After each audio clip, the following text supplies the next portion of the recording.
The arrangement between noble and vassal was sealed with a commendation ceremony. First, an act of homage.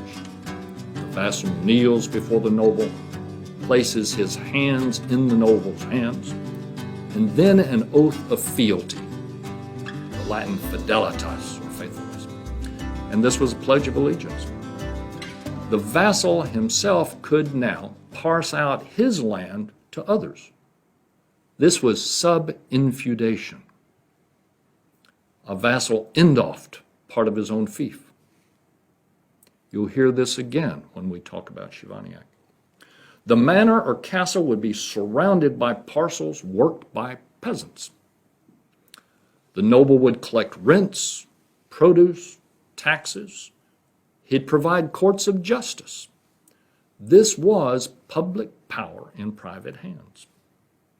This was feudalism, also called manorialism, and in France, seigneurialism. The social system was built around the idea of loyalty and honor. The stirrup, you don't think about it, but the stirrup arrived in the 700s. Cavalry, mounted soldiers, they were more effective than ground troops alone.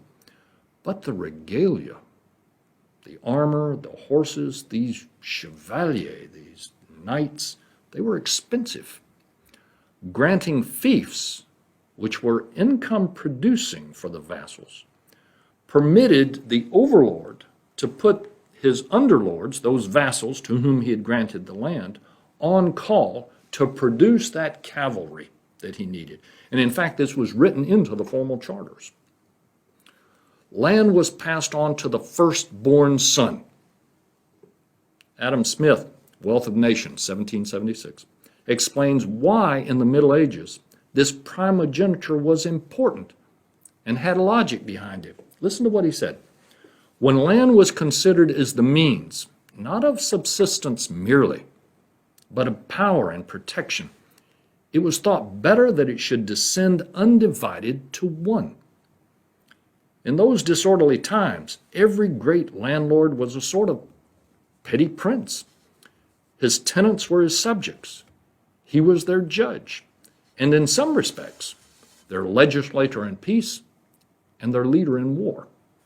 He made war according to his own discretion, frequently against his neighbors and sometimes against his sovereign. The security of a landed estate, therefore, the protection which its owner could afford to those who dwelt on it, depended upon its greatness. To divide it was to ruin it, and to expose every part of it to be oppressed and swallowed up by the incursions of its neighbors. The law of primogeniture, therefore, came to take place not immediately, indeed, but in process of time, and the succession of landed estates for the same reason that is generally taken place in that of monarchies, though not always at their first institution. We think of primogeniture as being unfair, and it was, but it had its purpose and its logic. The House of Lafayette had a coat of arms. This idea of a coat of arms was purloined from Islamic commanders during the Crusades. Identification of a commander on the battlefield was by coat of arms. This term coat of arms is derived because Islamic commanders would have not only their shield, but they would also have a fur coat that would cover them, the coat of arms. And the fur coat would usually have a design on it so they could be identified. Heraldry is this whole garden of tradition, and there are garden patches. Vexillology, for example, is the study of flags as it pertains to heraldry. Armory, ceremony, the coat of arms, the shield, all are separate disciplines within heraldry. Two features from the Crusades specifically: the surcoat, that is that fur coat worn on top of the shield, from which the phrase coat of arms is derived. The other is the lambrequin, or the mantle. That's that piece of cloth that runs down the helmet and down the neck. This is called the lambrequin or the mantle, and it's the cover from the helmet and the back of the neck. Heralds were people appointed by kings to document the authenticity of these coats of arms. So at first they were called King of Heralds and later King of Arms. This whole idea about authenticity was a big deal. Take a look at the Lafayette coat of arms.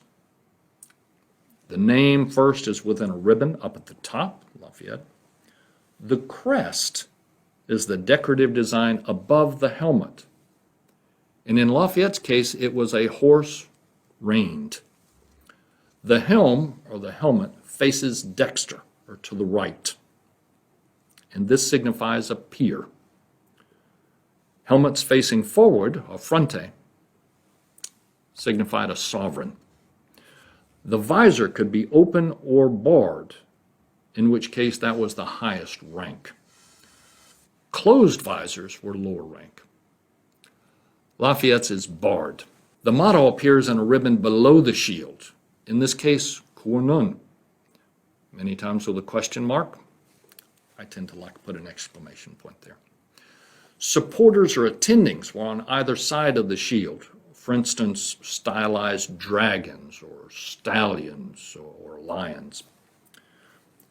The recorded parts officially of the arms are the shield, the crest, and the motto, in that order. This recorded prose description is called a blazon. So the shield is at the heart of the coat of arms. And shields at first were long and narrow to protect the legs. Think of the Roman legions. Historians call them kite shields because they resemble long, narrow kites. But leg armor made these unwieldy shields unnecessary. The shield then was truncated into a heater shield. It resembled one of those irons that you iron clothes, a heater. In heraldry, there are 2 metals, metal colors that is, and 5 regular colors, and each has its own vocabulary. So the 2 metals, argent or silver, so in heraldic painting, in painted reproductions, it's white. It stands for truth and justice. The other metal color is called or, O-R, which is gold. And in the heraldic reproductions and paintings, drawings, this is yellow. And it represents wisdom and riches. Then there are 5 colors. Azure is blue, perseverance and purity. Gules, G-U-L-E-S, is red, the mouth of a wild beast with the blood of a victim. And this denotes magnanimity. Vert is green, denotes springtime and youth. Purpur, P-U-R-P-U-R-E, purple, royal and temperance. And sable is black and represents prudence. The broad strips down the center of the shield, going from dexter chief, that is top right, to sinister base, bottom left, that's called the bend, B-E-N-D. So this is one form of ordinary. It's the geometric design on the shield. That strip down the middle is meant to show in reproductions, in paintings, to show that that shield has been in battle and has been bent. So the bend, B-E-N-D. So it's one form of ordinary, and it does represent the shield in battle. The shield on either side may have supporters or attendants. Lions, for example, or dragons. So this is not an official part of the arms. It's left to the discretion of the artist. That is why you can see different depictions of the shield. Now, typically the shield proper will be the same, but all the paraphernalia around it is left for the artist's discretion.